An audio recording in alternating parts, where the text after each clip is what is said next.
Great. Good afternoon. My name is Melinda Haring. I'm the editor of the UkraineAlert blog here at the Atlantic Council. It's a pleasure to see such a large crowd today interested in Eurasia. When I started my career 10 years ago working on this field, the crowds were much smaller. So it's great to have such an enthusiastic audience here today. So our panel, as John Herbst has put it, is the best panel because we're going to talk about the region and the broader threat to the region. So we have experts on Georgia, Moldova, and Ukraine here today to answer a number of questions. It's my pleasure to introduce Ambassador Bakradze in the middle, and to my immediate left is David Kramer from Florida International University. 2 chairs over is Alex Tiersky from the Hill, from the Helsinki Commission, and all the way over on the left is my colleague from the Atlantic Council, Mark Simakovsky. So please grab a seat and let's get into it. David, I want to ask you, can you please frame this conversation for us? How does Putin view the Eurasia region? Why does he think he has a free hand to meddle, seize sovereign territory, and so on? Melinda, thanks, and it's great to be back here, and I'm sorry I missed the morning discussion. Putin depends on one thing, and that's staying in power. And everything else follows from staying in power. Staying in power entails maintaining some sphere of influence over his neighbors. He is interested in making sure that there is no success in Ukraine and Georgia, Moldova, any other country along Russia's borders, because successful Ukraine or successful Georgia could represent an alternative model to the kleptocratic authoritarian system that he's put in place in Russia itself. He doesn't want to see these countries succeed. He wants to destabilize them. I don't think he wants full responsibility for running them. He occupies some of his neighbors' territory, 20% of Georgia, Transnistria. But I think he just assumed have these countries be unappealing to the West so that the West loses interest and that these countries don't move forward with integration into the Euro-Atlantic community or into becoming more democratic, economically successful countries. David, what can be done beyond sanctions to get Putin's attention? And here I want you to think creatively. Give us the best ideas you have, the most aggressive, the least aggressive. All we talk about are sanctions. There has to be more ideas on the table than just sanctions. There should be more sanctions, I think, higher level sanctions. I frankly would sanction Mr. Putin himself. I mean, none of this would be happening without his approval and green light. I would expose more of the corruption. Alexei Navalny's foundation does a terrific job of this. Others do as well. But make sure that Russians understand as their pension age is going up, people in the Kremlin and around the Kremlin and in Putin circles are living very comfortably. We should make sure that we help Georgia and Moldova and Ukraine and the other countries in the region. Bolstering the neighbors of Russia is arguably one of the best things we can do to make sure that they do stay on a democratic path, that they succeed economically, that they are secure militarily, and making sure the United States remains very present and very active, working very closely with our European allies. Transatlantic cooperation in this area is vital. And but we should not take any option off the table in terms of dealing with Mr. Putin. I'm not advocating military conflict, obviously, but I credit the current administration for providing lethal military assistance. That's the right thing to do, including for Georgia. I also credit them for boosting the U.S. military presence in the region. And we need to make sure that Mr. Putin understands we will respond should he do something else. As his popularity rating declines, there is growing concern that he is going to do something, perhaps in his neighborhood, who knows where. And we should be ready for that, and we should make clear that there would be serious consequences for any future aggression while continuing to ramp up the pressure over existing and ongoing aggression. And there's increasingly strong rhetoric coming out of the Duma right now about beating the the war drum again, and there's all kinds of threats after the Constantinople decision as well. So I take that point very seriously. Ambassador, let's bring you into the conversation. I'd like to, so our crowd, our audience here is well informed, and we followed Georgia, very intensely after 2008. But it's been 10 years, and unfortunately, Georgia's not in the major press very often. Can you bring us up to speed? What is Russia doing 10 years later, and why doesn't Georgia get more attention? Well, thank you very much for the question. First of all, Georgia is for thousands of years located at the crossroads, and we have survived the countless invasions. We have become very resilient, but also we have learned the price for peace and stability in the region. But we are not a between land, and I'm now answering the title of this topic. We are not a between land. We are Europe. Our mindset is Europe. Our values are European, and our aspirations are to become the member of European Union and NATO. These are aspirations that are not directed against anyone or threatens anyone. Just the opposite. This is something that the prosperous and secure Georgia is in vital interest of any of our neighbors, including Russia. Despite that, and despite the efforts of Georgian side, Russia refuses to enter into the peaceful conflict resolution process with Georgian side. It refuses to participate in Geneva international discussions. And on the other hand, on the ground, we see what we call nothing short of humanitarian catastrophe. The population on the ground reduced 4 or 5 times. We see the erection of razor wire fences, cutting in half the families and lands. We see kidnappings, forceful detentions, and very cold-blooded killings even. This is happening today, Ambassador? Well, just a couple of months ago, there was a very cold-blooded killing of Otkhozoria Tatunashvili, 18 years old Basharuli.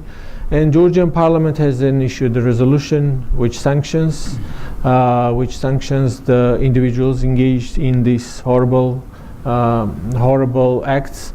And we are happy to see that U.S. Congress had, on the one hand, Helsinki Commission held a very interesting hearing about Georgia, about the situation, humanitarian situation after 10 years.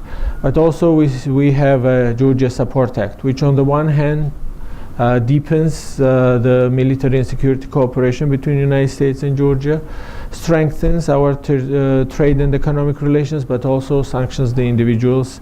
And this is the act that we hope will pass floor until the end of this year. What are the Russians doing with passports in your region? Well, this is not new. I think they have started in Georgia at the end of the 90s, the process of passportization, giving away Russian passports. But on the other hand, what we do is we present the benefits and possibilities to our citizens residing in the occupied regions, those who are left there. The possibilities which include the healthcare and life-saving health options, which includes the Georgian passports that is now one can travel visa-free in Europe. That is free trade with the European Union, and we have USAID programs on the ground alongside the occupation line that includes the small and medium enterprises having this opportunity to enter European market, which includes the education and giving the possibilities for people residing there to get the education. Through the peaceful plan, we are trying to build the trust and build the confidence between war-torn societies. And but unfortunately, there are still efforts, as I described, for Russia to destabilize the situation, to humiliate Georgia, and not to let these processes move forward. Thank you very much. Let's bring Mark into the conversation. I want to bring in the Ukraine piece. I think that's absolutely essential. Mark, what more can the U.S. do in Ukraine? And aren't javelins merely symbolic? We know that the U.S. made big news in this policy change this year. But if we're really serious about curbing Russian aggression in Ukraine, wouldn't we be sending more ships and radars? So I think first it's important to look at what the administration has done in showcasing an end to some of the gray policy measures toward the gray zone. So throughout the Obama administration, there was real hesitation to allowing the countries in the gray zone who faced Russian aggression to have defense capabilities to defend themselves. Most U.S. assistance was focused on, as we called it in the beginning of the Obama administration, the end of the Bush administration, brains before brawn. That was more, frankly, an excuse as a result of hesitation to provide real defense capacity. I think, frankly, in the beginning of this administration, the Trump administration took a look at that and said that it was time to provide more defense capacity. Granted, at the end of the Obama administration, after 2014, there was more willingness to provide real territorial defense training to countries that are vulnerable for Russian aggression.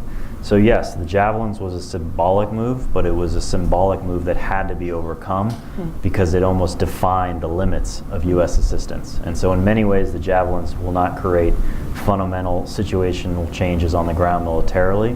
They do raise the cost potentially for Russian aggression, but I think what's more important is they're a signal not only to the Ukrainians, they're clearly a signal to the Russians that the U.S. Will not be as limited or won't be limited anymore in thinking through some of the defense transfers because of a concern of a potential Russian response. Instead, we're making decisions based on what is in our national interest and what we think will help deter future Russian aggression, which is fundamentally against U.S. national interests. And also, I think it's important because it's symbolic to the U.S. bureaucracy. The U.S. bureaucracy, particularly as a former member of that bureaucracy, these decisions essentially define the way that the Department of Defense, Department of State, day by day was reviewing cases. And those cases, until there's a fundamentally significant decision like Javelins that are approved, there's a presumption of denial that has bled through the U.S. bureaucracy over the course of many years that frankly was created by the Russian reset, where the last administration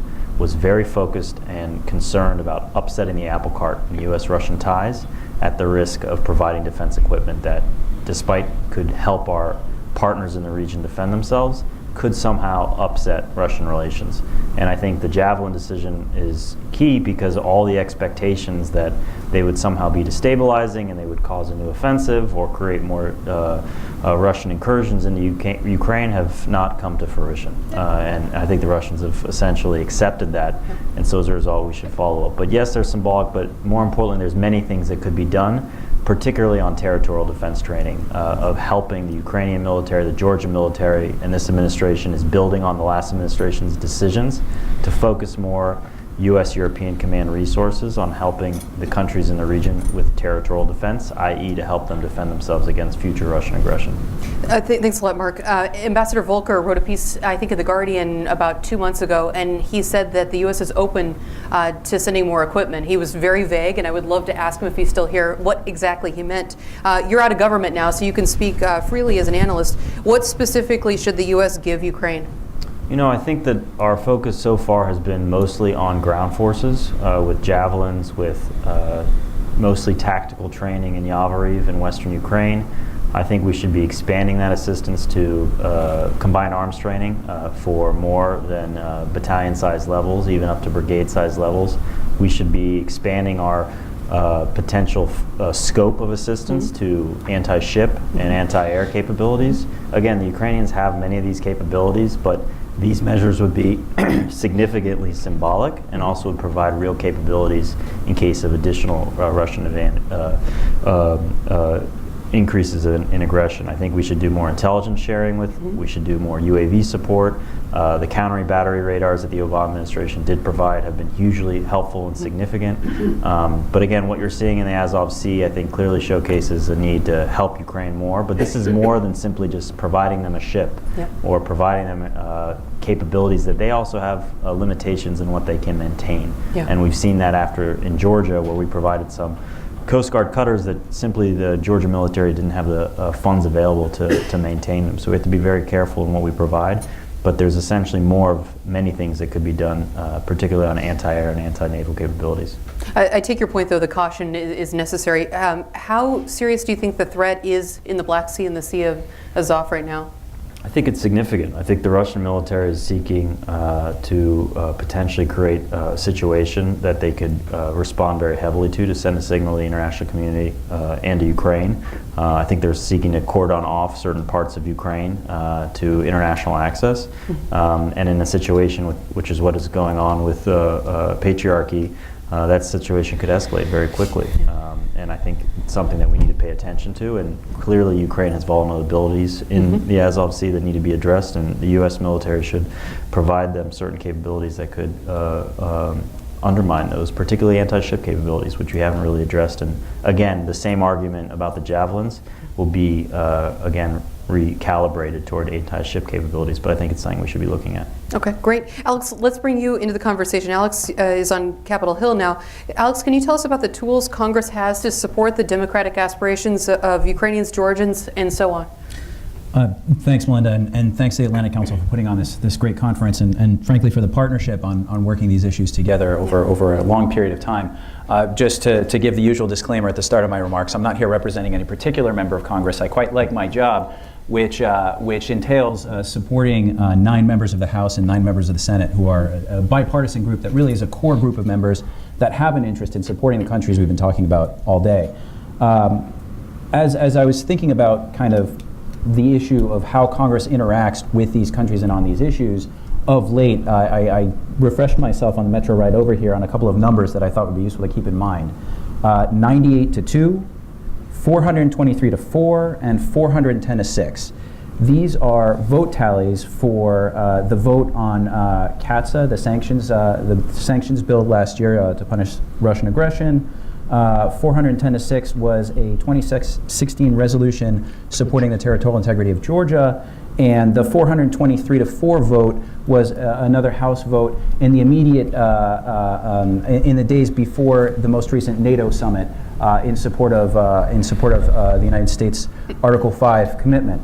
My point here is obviously that while the public tends to see the Congress right now as not particularly prone to bipartisan agreement on anything, I think that the issues that we've been talking about all day is at least one of those exceptions, and we can talk about the near unanimity of Congress on these issues, and frankly the consistency over time. My colleague Oreste Tiersky, who's in the audience here, has written a great piece on 100 years of congressional support for Ukraine that I commend to you. His conclusion is Ukraine has had no better friend, arguably, than the United States Congress over those 100 years.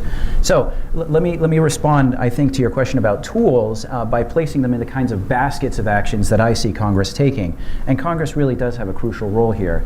The first, obviously, we're all aware of, we've talked about it already today, which is punishing the aggressor, right? We're talking about sanctions, we're talking about successive rounds of sanctions currently under consideration that would take it to another level. You've had a number of speakers today advocate for increasing sanctions over time. The second, frankly, is consistent pressure over different administrations and channeling the administration efforts to be as productive as possible.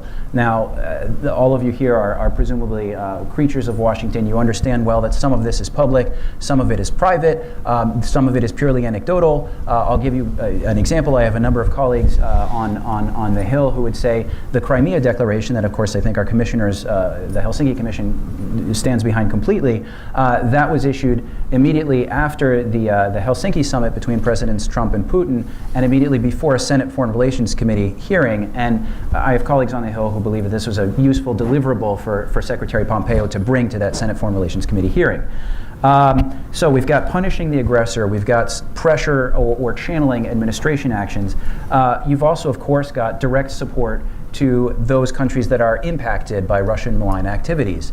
Now, that looks like the kinds of security assistance that Mark has talked about, development assistance as well. Certainly, there's any number of different channels for members of Congress, both the House and the Senate, to register their rhetorical support, which I think is not useless by any means, but rather a strong signal of support for the territorial integrity and sovereignty of these countries. The members that I work with, and any number of other members, including the recently deceased John McCain, of course, was famous for traveling and engaging in personal diplomacy. Yeah. This kind of parliamentary diplomacy also plays an extremely valuable role that I think is often overlooked. We also see, in terms of supporting the countries we've been talking about, something that we haven't maybe talked about much in the conference today, which is a support of the multilateral mechanisms that are at least impacting, if not making great strides in addressing some of the conflicts and Russian aggression. Here I'm of course thinking of the traditional support by Congress of NATO's open door, which is reaffirmed on a regular basis, including in a resolution introduced by our chairman, Senator Wicker, in advance of this year's NATO summit. I'm also thinking of the OSCE, that of course is the Helsinki Commission we work on quite closely, but the OSCE has any number of instruments that are contributing to addressing Russian aggression. I will highlight one that is particularly near and dear to me, which is the monitoring mission in Ukraine. Frankly, if those monitors weren't there doing the work that they do under extraordinarily difficult conditions and under a great deal of personal risk, including, by the way, the death of an American civilian who was participating in the mission, Joseph Stone, in April of 2017, if that mission wasn't there, the field would be left completely open to Russian propaganda on what was actually going on the ground. So, but Alex, I'm sorry, I have to respond there. I've worked in Ukraine for the last 3.5 years. I have personal friends who are part of that mission, and we've covered this issue pretty extensively in our UkraineAlert blog. And it's come to our attention through multiple sources that many of the Russian monitors are actually members of the Russian MFA or security services in Russia. So frankly, and I think more and more people are willing to say this publicly, the OSCE needs to kick Russia out of its special monitoring mission if it wants to be taken seriously. How would you respond to that? Well, sure. It's no one is challenging the idea that there are Russian participants in the monitoring mission. After all, the OSCE is a 57 participating state organization. Russia is a part of that organization and signs off on the mandate of the monitoring mission on an annual basis. I would suggest that it would be difficult for the mandate of the monitoring mission to continue without the integration of Russians of any sort. There is a precedent, though, from the Balkans where one of the parties to the conflict was kicked out. So, I think that's something that I know you can't do it from where you sit and you like your job, but I can from where I sit. And I think it's something we increasingly should talk about. Sure. Well, to bring this to back to the idea of what Congress is able to do, not only do our members travel, but in fact our chairman is sending a number of us staffers, for instance, to Ukraine next week, where this is among the issues that we'll be looking at. I did want to mention two other pieces of the tools that I think are very important for Congress to continue to use vis-a-vis the countries that we've been talking about today. It is important for any number of our commissioners that, and I think Wes Mitchell has also said this earlier, the countries that we are offering support to also need to understand that they need to abide by their commitments to things like the rule of law and our shared values. This is very important in the long term in this context of comprehensive security, and ultimately that will result in kind of enduring progress in the region. Thanks. Great. Thank you very much, Alex. I'd like to ask the panel a couple of broader questions. So we've all been focusing on the news about the church in Ukraine and then the subsequent decision by the Russian Orthodox Church. This is a question for the panel. David, maybe you can start it, but what does the decision regarding the Orthodox Church say about Russia's trajectory and overall health? And what kind of implications might it have for some of the other Orthodox churches? I think for Russia, it's bad news because it's further indication of how, under the Putin regime, Russia is repelling its neighbors. It's not winning them over. This is where Putin's interest and Russia's national interest don't go together. In Putin's mind, pushing away countries is not a bad thing as long as he doesn't push them so far that they go join the EU or NATO. Russia's national interest should want to have a successful Ukraine, a successful Georgia, all the neighbors succeeding democratically, economically, even in integration with the Euro-Atlantic community. And instead, he just wants to destabilize things and make a mess along his borders, which is definitely not in Russia's national interest. So the split is I think a success for Ukraine. It's a bad sign for Russia. But it also reveals that at least the leadership of the Russian Orthodox Church is a pawn of the Kremlin, and will do the Kremlin's bidding and dirty work, not to distinguish between the leadership and believers, for sure, but it's a further sign that people along Russia's borders are fed up, and they want to move away as much as possible and solidify their own identity. Great, thank you, David. Anyone else want to jump in on the church?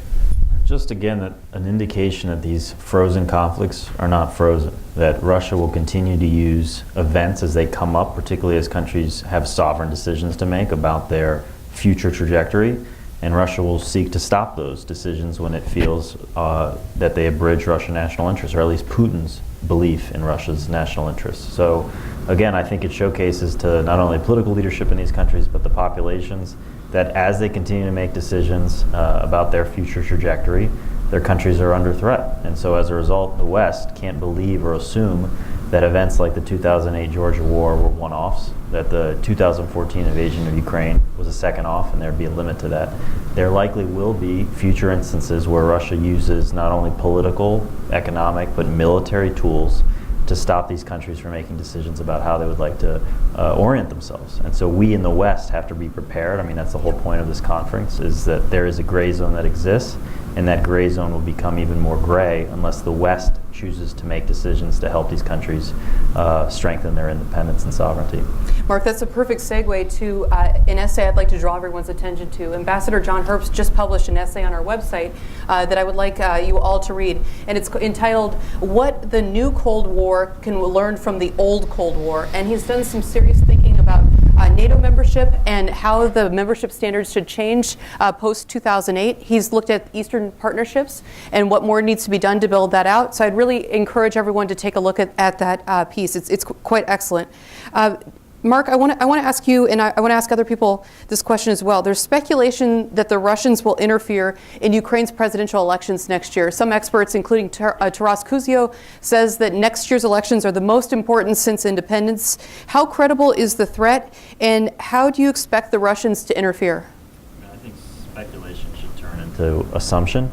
There is obviously ongoing Russian activity to influence the political environment in Ukraine.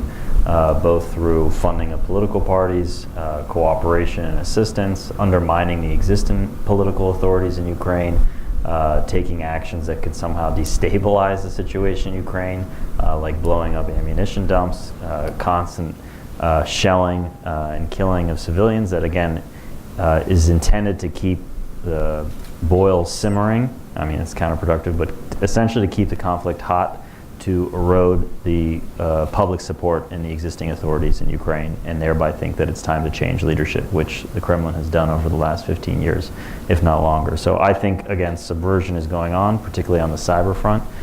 We should expect that, just as in Ukraine's elections, that Russia is actively seeking to undermine U.S. and Western elections.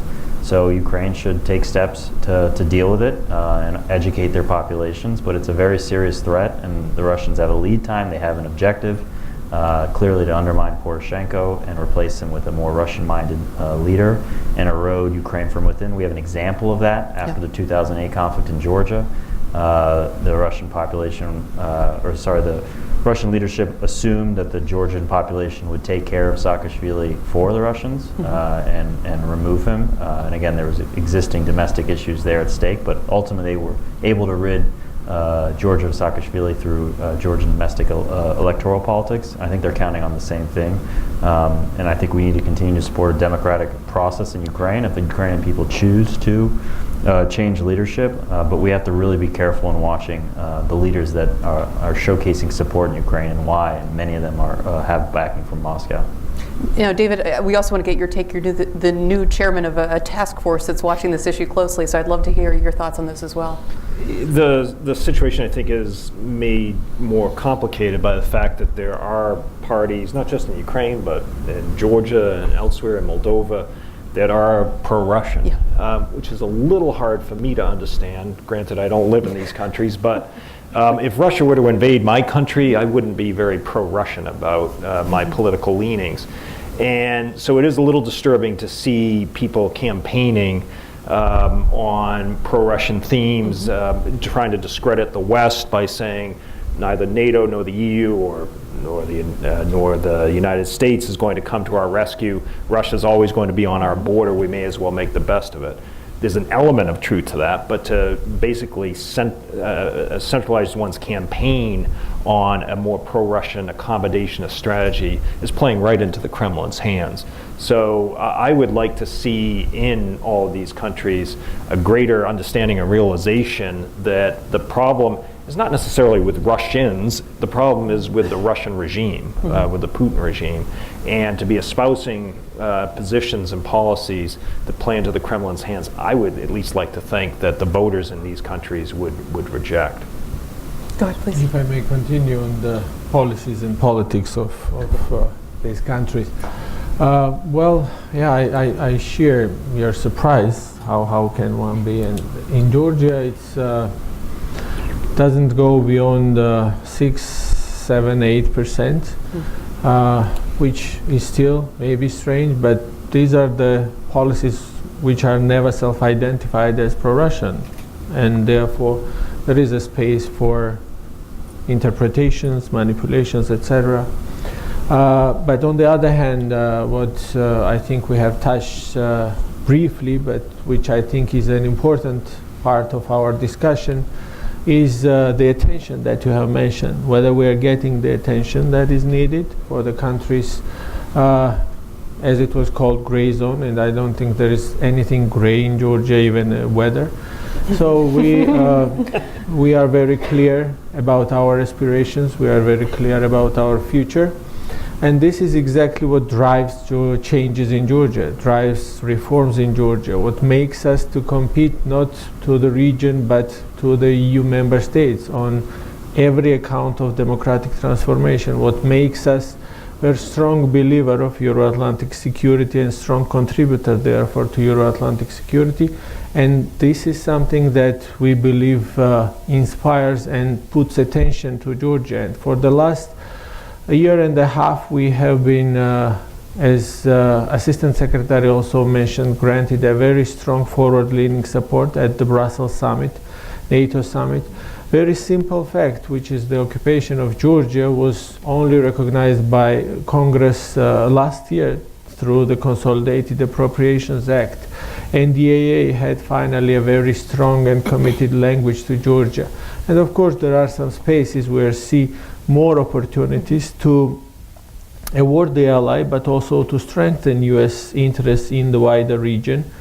Award your ally, which is the strongest and largest per capita contributor, but also spending 2% on defense, 20% on acquisition, which is one of the best performers in the region from democratic transformation, from the point of view of US taxpayers' money wisely spent and bringing the transformation, which was result of the democratic change of power in 2012 as well, as one of the part of this story of Georgia's positive trajectory. But also to contain the threats that the triangle where we live brings, but also to balance the powers like China and Russia, which are increasing in the region. And through that, we believe that countries like Georgia, your allies, your loyal and responsible and very reliable partners, are in a good position to play this role. Ambassador, it sounds like we need to have a blog that's just focused on Georgia and its politics, and I know someone in the front row who would like to make that happen. But I want to go to something. I'm also surprised by this support for pro-Russian parties in Georgia. But Michael Ciceri has written about growing numbers of pro-Russian NGOs and civil society organizations, and I was wondering, what has your government done to try to address that problem? Thank you. Well, I think that there are some things that come together and hand in hand with the free open society, with the free media, with the freedom of expression, with the and these are the challenges that we face. This is not new. We have been subject to different forms of hybrid warfare when it was not popular, which is the economic blockade, which is the energy shutdowns, cyber attacks, and of course the propaganda.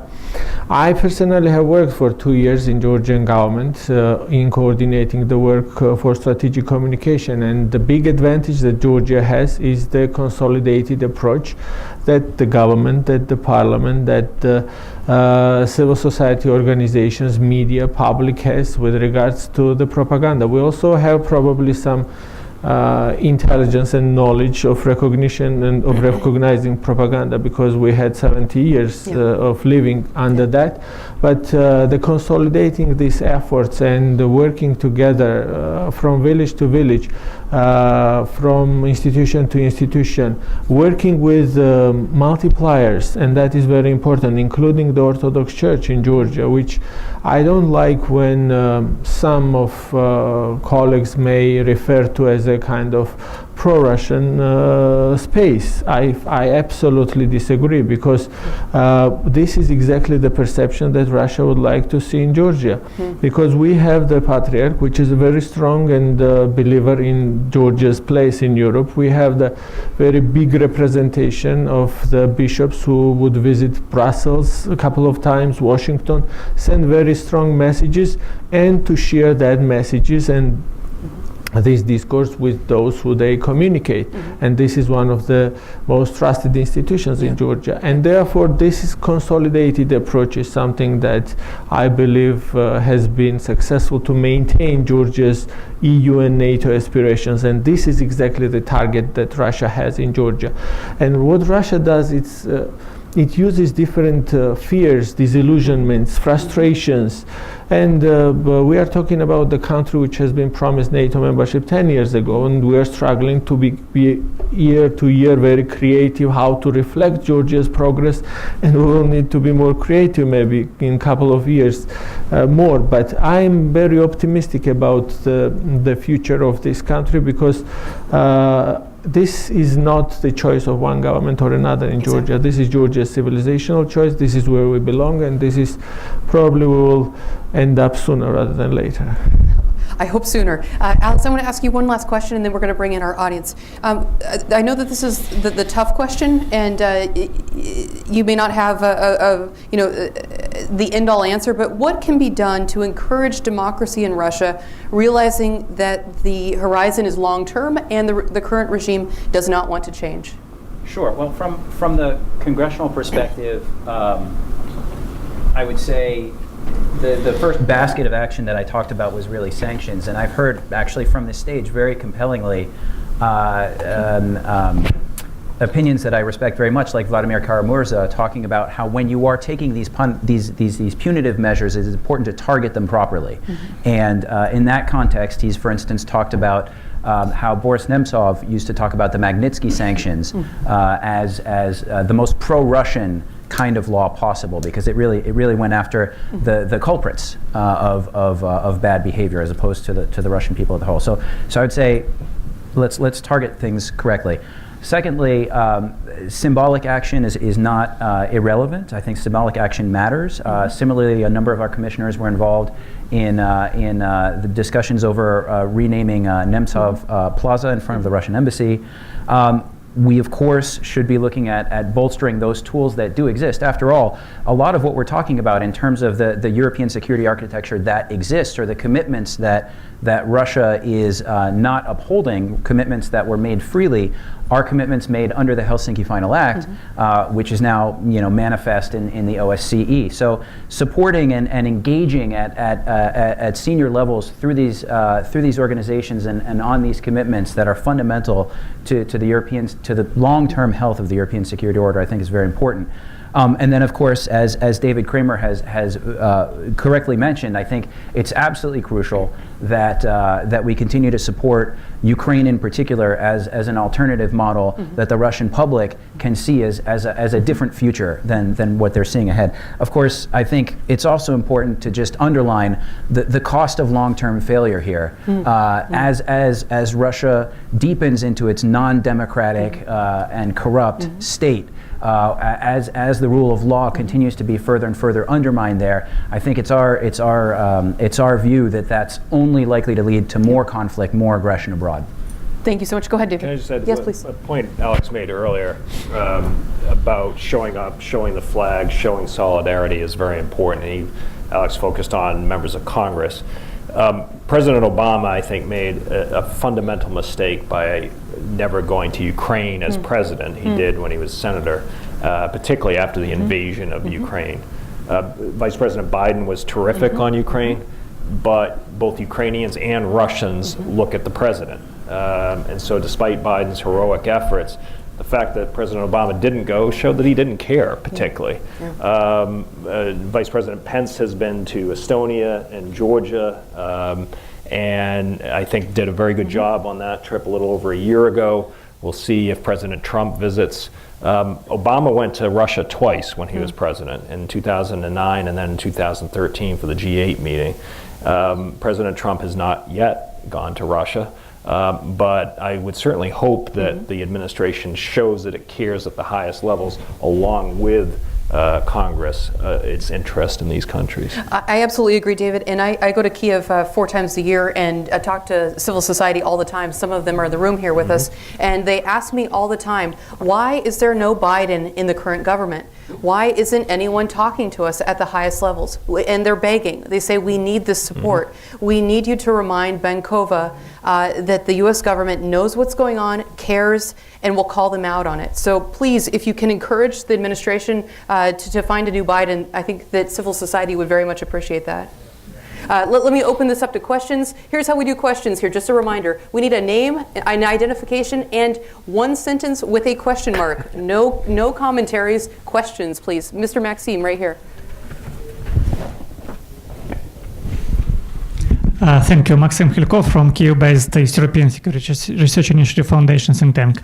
My question is related to what Mr. Kramer said. How can be in a country which Russia invaded, pro-Russian part of population? Yes, the problem is that part of population still doesn't know that Russia invaded our country. And it's a problem of information. Many people still rely on Russian media, and we don't see much Western intervention in this sphere. West support our countries with billions of dollars, yes, but Russia invests millions of dollars in information sphere. And in this sphere, unfortunately, we don't see active position of the West. And how do you see, can the situation be changed in future? Can we expect that West will pay more attention to the informational promotion of the Western support to show our people what West do for us, to promote Western ideas and so on. So how can West help with information sphere? If people in Ukraine, after 4.5 years of Russian aggression and invasion and an occupation, don't know that Russia's there, then we have a huge, much bigger problem than I thought. I mean, just by the experience that people have had fighting, families and friends who have returned. So if that's the case, and that your comment surprises me, I have to admit, but if it's the case, then shame on the Ukrainian government, shame on the Rada, shame on those of us in the West for not doing a better job of educating people, but shame on the people who don't know. I mean, there is a fundamental civic responsibility to know what's happening in your country. And if you're so clueless that you don't know that Russia's inside your country invading, then you really need to go back to civics class, I'm afraid. Right here. Thank you. Oksana Shuler, I'm a Deputy Chief of Mission of Ukraine. Congratulations on the great event. It's really a delight that the focus on our region, Ukraine and Georgia, is so intense. And I would like actually to make a few comments, since I guess I'm an only Ukrainian official in this event. So although we have such We don't do comments. You need to ask a question, please. I will ask a question, but I would like to make a few comments. We have great friends of Ukraine on the panel, but we do not have the Ukrainian official position here. So I totally agree with His Excellency Ambassador Bakradze that the concept of gray zone should not be even like used to the region, and should start dying in 2008 when there was attack on Georgia, and should die in 2014 when Ukraine was attacked, because it is clear that we should be the member of the Euro-Atlantic space in order to be able to defend our land.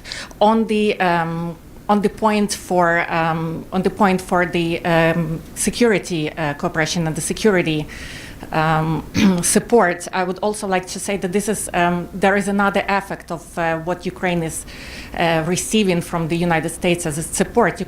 The support has been greatly appreciated. It does save lives. It does make a huge difference, but it also helps Ukraine to transform itself within. The recent supplies also helped Ukraine to overlook its defense, its internal defense procedures, and have greatly contributed to passing some landmark legislation in establishing more transparency, helping to fight corruption, and we would like to continue this road. And we believe that our continuous cooperation in the security field with the United States can certainly also help Ukraine to bring better practices into our security and beyond that sector. But my question is also that we, in recent years, Ukraine and the United States have developed and have achieved a lot in our economic and business cooperation. And we have almost tripled our trade turnover, and we have seen some very big deals between our infrastructure company, like for instance with General Electric, helping to lock more economic cooperation. So how do you see championing economic ties and bringing more American business to Ukraine and to the region, how that can help actually both transforming Ukraine and helping to security situation? Thank you. Who wants to take that question? Mark, David? I mean, I think Ukraine's biggest problem in terms of attracting foreign investment is corruption. Lack of rule of law when it comes to doing business there, lack of respect for contract sanctity. Morgan Williams does a heroic job as the president of the U.S.-Ukraine Business Council. He is as frustrated as anyone, and it's his mission to try to drum up business in and for your country. And I think there are just too many companies that feel they won't get a fair shake, that they're not operating on a level playing field. And so this is, I know there's debate, including from some people here at Atlantic Council, about fighting corruption, how important that should be in the scale of priorities. To me, it's as important as pushing back against Russian aggression. The more corruption there is in Ukraine, the more vulnerable Ukraine is to Russian influence, to evil influence from Putin, and the less people are going to want to do business there. And they simply won't want to go there. They'll find somewhere else where there's a little more predictability. Business people don't need guarantees that they will make a profit, but they need to know that they have an opportunity to do so. And if there isn't going to be that opportunity, they'll go do business elsewhere. And then others will come in who don't mind playing by dirty rules, and you'll have a more entrenched business community that won't be terribly appealing. Great, thank you, David. Dr. Ariel Cohen here in the second row. Are you ready? Always ready. The question to the panel about the Georgian security predicament. Right now, Georgia is outside the Article 5 and the Russian red lines. Correct me if I'm wrong, but I think Russian reliance on hard power, on both hybrid and kinetic solutions, is growing. It's not receding. And if NATO, as I think it is, not really going to accept Georgia, admit Georgia in the next, shall we say, 2 to 3, 4, 5 years, what are the solutions to bypass that so that there is a red line for Georgian security? Is this bilateral, U.S.-Georgia? Is there a place for Georgia-Turkey? Is there a place for Georgia and other major European countries? Is there a place for a base in Georgia?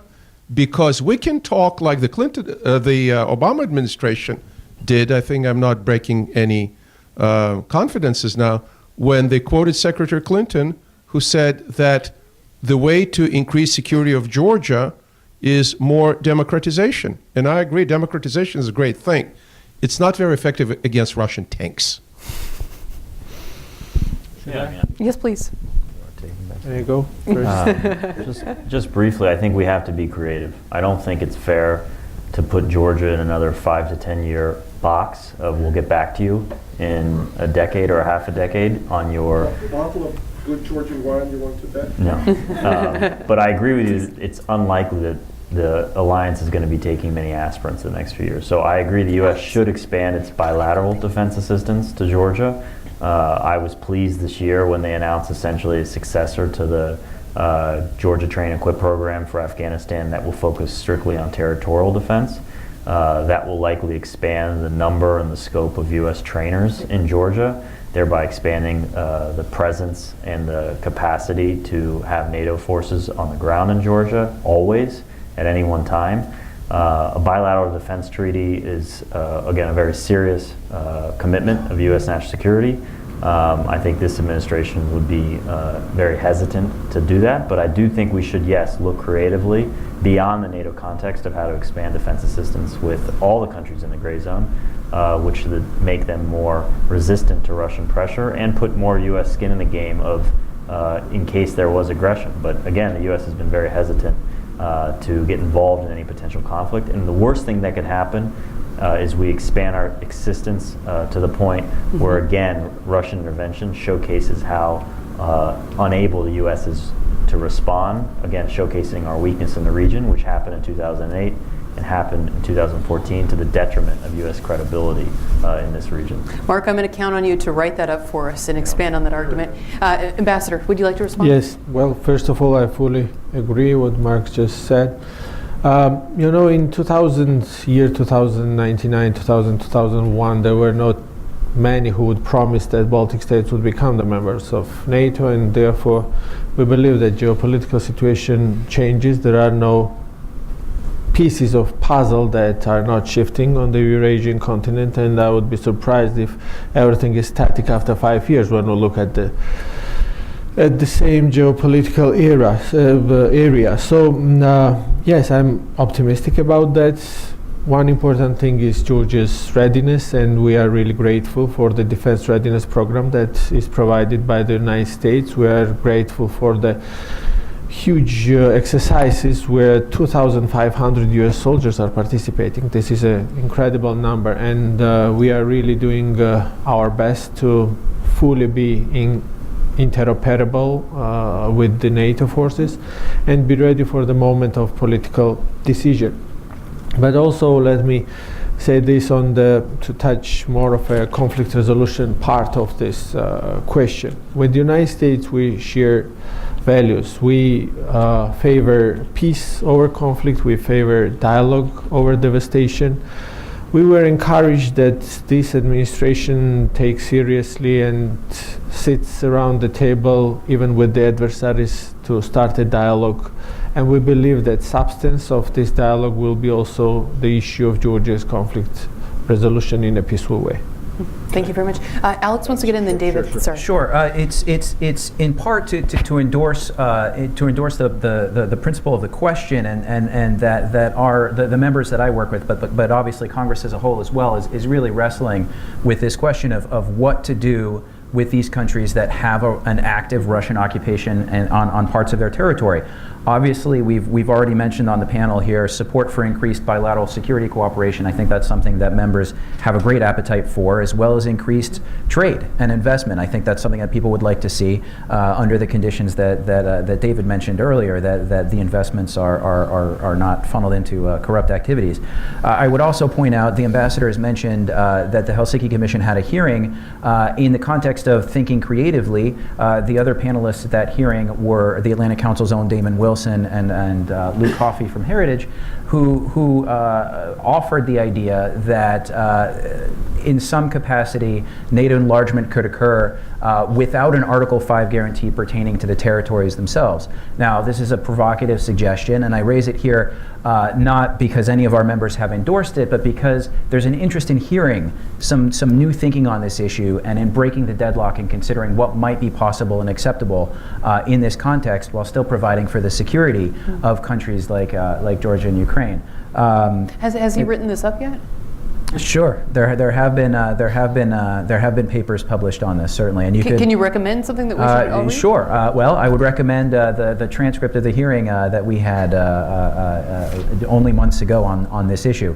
But again, I don't raise it here to endorse the suggestion, but only that creative thinking. There are people who are trying to think this through, and I think one element of that is really the alliance dimension as well, because this is not a bilateral issue. Alex, I'm really not trying to get you in trouble. I just want our audience to know what's out there. David, I appreciate that. Take it away. Just 3 quick points on Ariel's question. The countries that sleep most soundly that border Russia are the ones that are in NATO because of Article 5 security guarantees. They're not complacent about it because they never quite know, but they sleep better than the other countries do. Second, Georgia, I would argue, is already more qualified and has contributed more to NATO than a number of existing member states. And so the problem Georgia has, unfortunately, is its geography and the fact that Russia occupies 20% of its territory. That leads me to the third point. By following the advice of some, like Michael Hanlon, who's a very smart guy but wrote a terrible book last year on what to do with Ukraine and Georgia on NATO, the worst thing one could do is to take it off the table and say that these countries should remain neutral. Talk about exposing you even more to the whims of Mr. Putin. There has to be a clear path. I do worry that we're 10 years, actually more than 10 years, 10 and a half plus from Bucharest in 2008. I worry that there is slow erosion inside Georgia for support for NATO because they're just not seeing us in NATO deliver on the promise we made you, and to Ukraine as well. So I think we have to get our act together a little more and work around the fact that part of your country is occupied, David, and simply not grant Russia a de facto veto through occupation, because that will only encourage more of that aggressive behavior. And there's precedent within NATO, and hopefully I think we're going to be developing this argument. There's precedent within NATO to say just because there's an occupation doesn't mean you're completely off the table. I mean, look at Germany. Exactly. There was Western Germany and East Germany. Exactly. So, exactly. There are examples, and there was issues done about Turkey and Greece as well. So there are ways of finding a solution to this. And I think we need to make that argument very, very strongly. Alekbar Rafulu. Thank you very much. Alex Rafolu, I'm an Azeri origin journalist in town. My question is about democracy. I was quite frankly impressed by the Secretary Mitchell's statement this afternoon. He said we're going to use democracy as an important tool, basically to aggressively address our national interests. Can you please help us put it in the context when it comes to the Caucasus? What steps should we expect from Washington when it comes to promoting democracy in our part of the world? Second question is to Ambassador. When we talk about Russian threats, we always tend to focus on military threats, but there are different other threats, as Ambassador David mentioned in his very interesting book last year, that it's about Putinism, spreading kleptocracy, and other threats in the region and the West. So just making sure that the countries do act like him and look like him. From Azeri Democrats' point of view, when we look at Georgia, which used to be beacon for democracy in the Caucasus, where now Azeri activists are being abducted and handed over to Azeri government. So how would you square those circles? Thank you, Alex. Thank you. Thank you so much. Who's up first, Ambassador? Of course. Well, I think that I wouldn't give a plural to this fact that you have described. That was a very unfortunate, a very tragic fact that in the streets of Tbilisi a journalist was abducted. There is an investigation going on there on that fact, and I hope that it will have its results of the investigation. I truly believe that democratic development is and will be one of the major parts that Georgia will stand out to attract more attention from our Western friends. This is our kind of an Article 5. This is how we get the attention, how we get the more support from the United States, from the European Union. This is how we bring through legislation, through every single amendment on daily work of the parliament, we bring Europe to Georgia before Georgia will come to Europe. So this is something that the country, its political parties, its society is united around, and this is something that is irreversible in our country. Thank you very much. David, Alex? Go ahead, guys. Go ahead, Mark. Yeah, just quickly, I mean, I was heartened to hear Assistant Secretary Mitchell because his remarks today were cut from a very traditional cloth of U.S. policy in Eurasia since the end of the Cold War, which is a Europe whole, free, and at peace. There was nothing that he said opposed that. But there are inherent contradictions in this administration. The word principle was used constantly in today's speech, but also there was a reliance in today's speech on the independence and sovereignty of decisions within countries. And although I respect that, I believe that that also harks to certain countries in Eastern Europe that are trending in an undemocratic direction, and this administration not criticizing them as much as they should be, like what's going on in Poland, what's going on in Hungary. And so in many ways there are contradictions, just like this administration, frankly, has a president that I don't think is very interested or cares about the rise of the strengthening of democracy in the countries of Eastern Europe and the rewards that should be procured on those countries if they do continue to go toward democratic integration, which is to reward them with NATO membership and EU enlargement. So in many ways this administration, I think, is facing those contradictions. And that it needs to address them appropriately. But ultimately, I'm happy to hear that a senior administration responsible for Europe is still focused and in belief that the U.S. has a role to play in supporting democracy in the region. David? I just add to Mark's list, Azerbaijan, which is an incredibly repressive country under the Aliyev regime, which I would strongly support sanctions for gross human rights abuses that occur on an almost daily basis. Alex and I have talked about this for many years, and it pains me to see what's happening in your country. And it pains me to see that in the previous administration, frankly in the Bush administration in which I served, and in the current administration, we're not paying attention to the human rights situation in Azerbaijan. Democracy and human rights have to be central to who we are. It is what separated us from the communist countries, the Soviet Union and the Warsaw Pact and elsewhere, and we have to stay true to our principles. Countries have signed up to the Universal Declaration of Human Rights, to the Helsinki Accords, other principles that are international in nature, and that makes it incumbent upon not only those countries to abide by its commitments, but on other countries to make sure those countries abide by their commitments, and we're not doing a sufficient job on that. Terrific. I hope we can lure you back from Florida and be making those arguments within government. Not in the winter. Oh, dang it. One more question, and then we're done for this panel. Thank you. Vlad Lupan, former Moldovan ambassador to UN. Western investment in democracy, rule of law, not so much into NATO membership, which would be an actual investment, or the EU, on one hand. On the other hand, a direct funding, financial investment of Russia in political processes in Eastern Europe. Bribing political parties, making them being pro-Russian after invading them. This is the reality that we see. And then there is one more element that is coming globally, so to say, the issue of trade-offs, of zero-sum games. Russia hears from Washington that Washington will need Russia to counter China. What do you think Russians expect in return, if not Eastern Europe?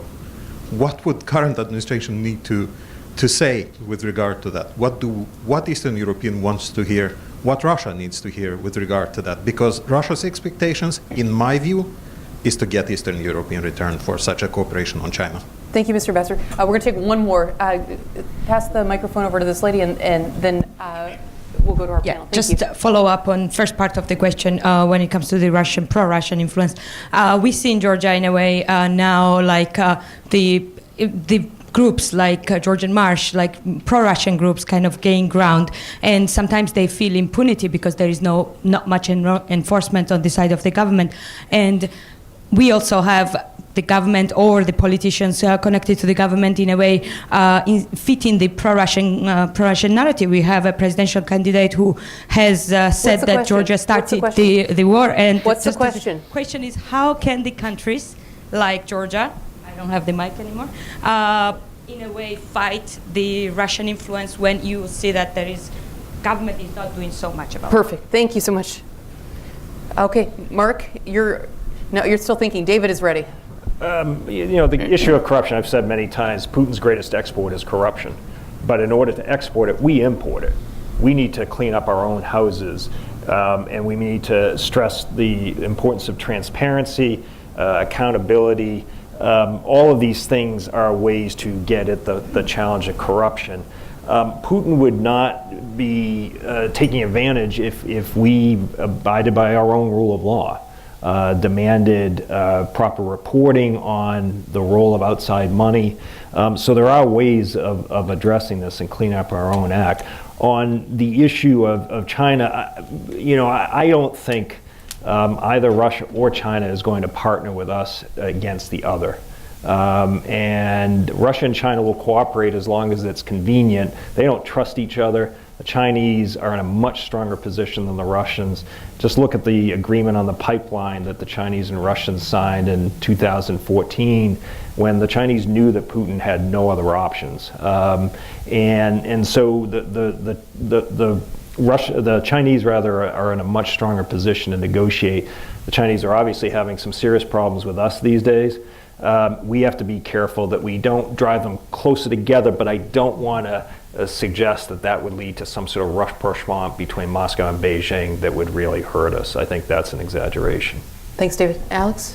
Well, I obviously can't speak to what message the administration may or may not want to send towards Russia or China, but certainly there's a number of bills under consideration by Congress that seek to send very, very clear messages from the United States in that direction. I'm thinking here of the Defending American Security Against Kremlin Aggression Act of 2018, introduced by Senator Graham, co-sponsored by, I think, 3 of our commissioners from the Helsinki Commission. A dramatic ramp up of sanctions, including on the energy sector, a huge increase in funding for countering Russian malign influence, a reassertion again of NATO's open door, possible designation of Russia as a state sponsor of terrorism. It's a pretty clear message. There's a range of other measures that include everything from an act on CPR for Russian civil society to yet another measure in support of Georgia that Senator Wicker, our chairman, has introduced fairly recently.